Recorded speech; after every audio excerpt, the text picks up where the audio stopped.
Rahayu. Rahayu. Selamat malam.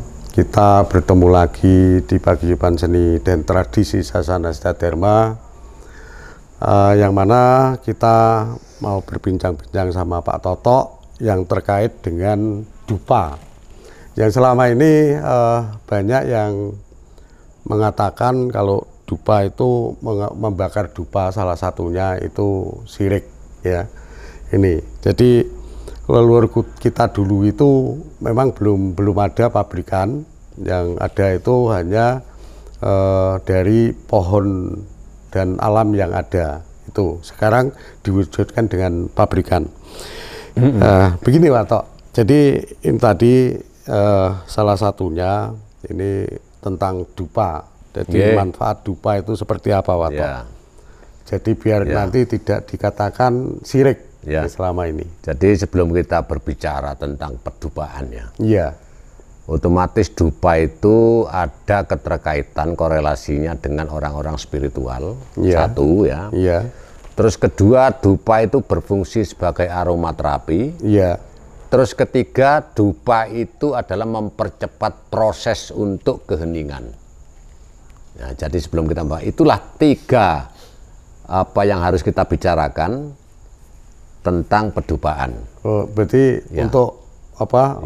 Mempercepat rileks ya? Rileks, ya. Itu aromaterapi untuk orang sakit bisa di rumah-rumah sakit sekarang sudah banyak aromaterapi dupa, sehingga bisa mempercepat keheningan, pikiran sing ngerasa noloro masuk bisa hilang Pak Sid.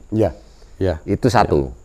Terus untuk orang yang mulai belajar meditasi, katakan kalau dia itu memang belum bisa, itu memang proses untuk meditasi dalam mencapai keheningan, itu kalau ditunjang dengan dupa semacam ini, ini cepat Pak Id. Terus yang saya utarakan tadi, dupa itu kenapa sih dupa itu kok harus ada 7, ada 3, nek siji ya siji, nek telu ya telu, nek pitu ya pitu, nek songo ya harus bersifat ganjil. Kok ora kena genep kan gitu ya. Nah ini merujuk kepada sesuatu yang sangat mistis ya Pak. Karena angka 1 itu kan ganjil. Gitu. Nah angka 2 kan ganep. Makanya dupa itu harus ganjil, itu merujuk kepada Sang Hyang Widiwasa atau Tuhan Yang Maha Esa, bahwa Tuhan itu tidak sekutu, memang tunggal adanya. Makanya harus ganjil. Seperti sekarang kalau kita naik gunung, ojo naik gunung itu wong naik, misalnya Gunung Lawu ya. Kalau kita naik gunung itu mesti kalau ganjil, karena naik gunung itu kalau ganep itu banyak yang tidak terselamatkan. Naik ganjil mesti selamat. Saya itu sering naik gunung. Sing wong pira wong 18 iki ya ngono. Awak dhewe wong 3 selamat sampai tekan dhuwur Gunung Lawu. Nah, angka ganjil ini merujuk kepada Satu Yang Esa. Kan gitu Pak? Ganjil, tadi semua itu harus ganjil.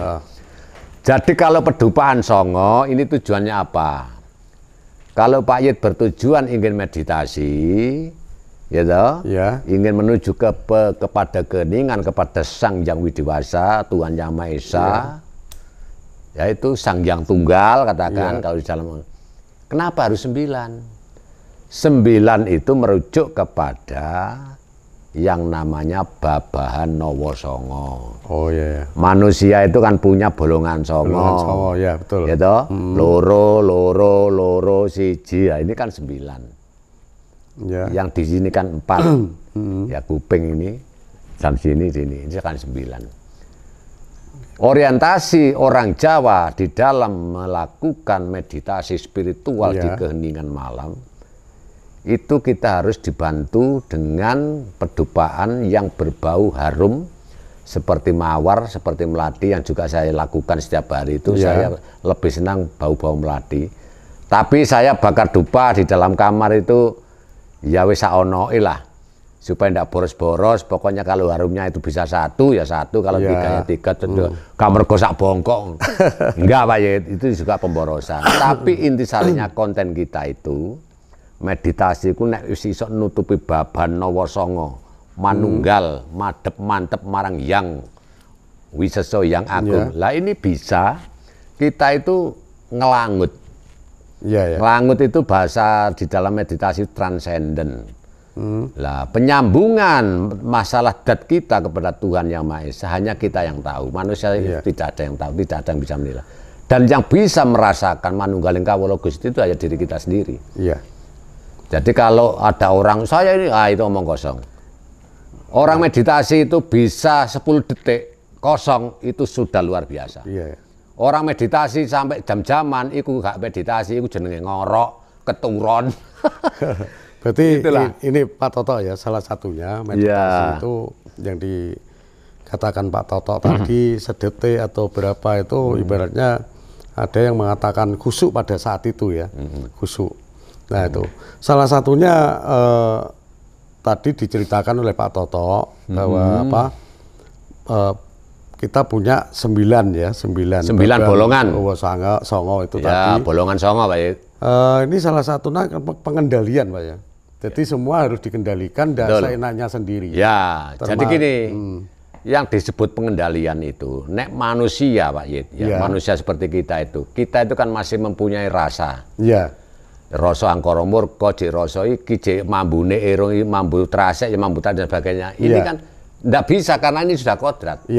Tapi kalau kita hening, ada bau apapun, kalau kita sudah menyatu, ini sudah ndak ada. Masih ono glodok, ini sudah menyatu.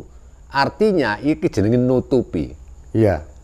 Kalau penjenengan meditasi, ono wong gorek iwak asin masih bau, ini masih belum sempurna, Pak. Berarti, apa yang dikatakan filsafat nutupi? Nah, itu loh. Makanya kalau kurang itu sudah hening menyatu, wis gak krungu suarane apa-apa. Lah itulah yang bisa dikatakan samadhi. Samadhi. Nah, itulah. Berarti itu pengosongan diri, Pak. Itu artinya ada pengosongan diri karena harus kita ketahui bersama. Sakjane Gusti Allah iku lho wujud apa ora kan ndak berwujud. Sapa sing iso mujudno Gusti Allah? Sapa sing iso ndeleng Gusti Allah?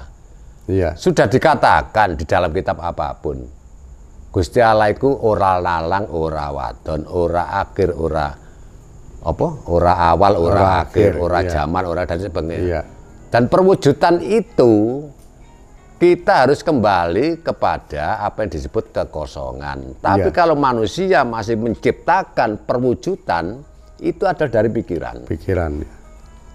Jadi ini harus kita betul-betul harus kita bedakan dengan adanya dupo ini. Dupo ini kan juga merupakan energi. Energi. Kalau kita sudah bakar dan yang namanya teluk ya, yang namanya asap ini tidak akan bisa hilang sampai miliaran tahun, tidak akan bisa hilang.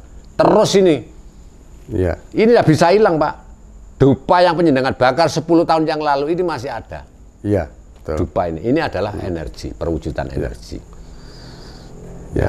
Terus itulah kira-kira Pak Toto yang selama ini kadang-kadang orang yang tidak mau memahami atau mempelajari hanya menafsirkan dari jauh, akhirnya orang itu mengatakan syirik dan sebagainya. Karena yang sering dilihat itu jaranan, Pak Toto. Jadi bakar menyan itu mengundang kan gitu ya. Itu salah satu. Nah itu begini Pak Yid, kita kembali kepada hal-hal yang bersifat mitos, mistik dan spiritual. Ini harus kita bedakan. Karena budaya jaranan itu budaya sejak zamannya Mojopahit sudah ada. Sudah ada Karena apa?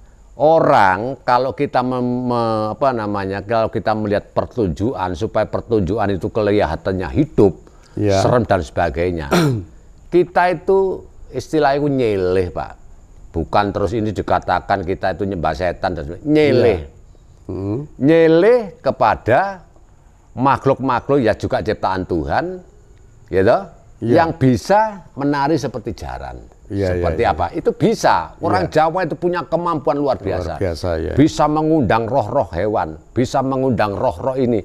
Ini bisa. Nah, satu cirinya, jari ini mobian harus membakar kemenyan. Soalnya apa? Iki senengane. Nah, gitu loh.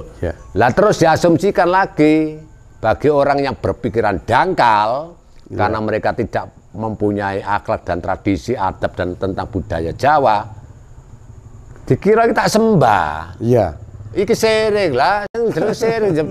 Wong sapa kate nyembah dupa lho. Mas goblok-gobloke wong Jawa gak ono wong Jawa nyembah dupa. Lah inilah kemudian yang menjadi